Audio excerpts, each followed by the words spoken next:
नमस्कार बंधू आणि भगिनींनो, मुख्यमंत्री माझी लाडकी बहीण योजनेअंतर्गत कोण पात्र होणार कोण अपात्र होणार या संदर्भात आपण सदर JR मधून बघणार आहोत।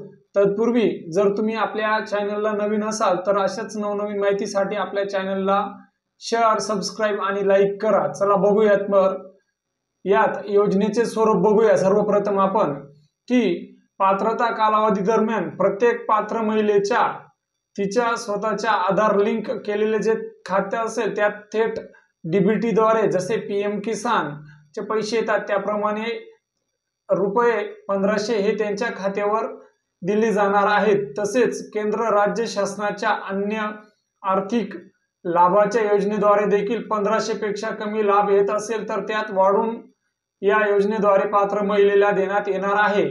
तर या योजनेत लाभार्थी कोण असणार आहे त्याबद्दल आपण बघूयात की महाराष्ट्र राज्यातील रहिवासी 21 ते 60 वर्ष वयोगटातील विवाहित, विधवा, घटस्फोटित, परित्यक्त्या आणि निराधार महिला ह्या असणार आहेत। त्याच्यानंतर योग्यची जी योजना आहे त्यात पात्रता बघूयात आपण की लाभार्थी महिला हे महाराष्ट्र राज्याचे रहिवासी असणे आवश्यक आहे।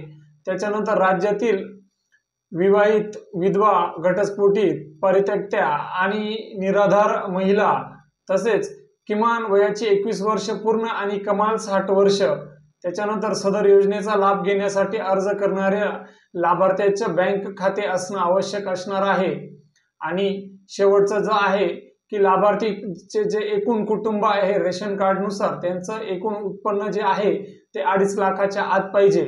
आता आपण बघूयात की अपात्र कोण असेल। यासाठी ज्याच्या कुटुंबातील एकत्रित वार्षिक जे उत्पन्न आहे कुटुंबातील रेशन कार्ड नुसार त्यांचा 2.5 लाखापेक्षा जास्त उत्पन्न असेल असे। त्याच्यानंतर ज्याच्या कुटुंबातील सदस्य आयकर म्हणजेच IT रिटर्न फाईल भरत असेल असा। त्यानंतर ज्यांच्या कुटुंबातील सदस्य नियमित, कायम कर्मचारी, कंत्राटी कर्मचारी म्हणून सरकारी विभाग, त्याच्यानंतर उपक्रम तसेच निवृत्तीवेतन घेत आहे परंतु बाह्य यंत्रणेनुसार कार्यरत असलेले तथा स्वयंसेवी कामगार आणि कर्मचारी अपात्र ठरणार नाहीत।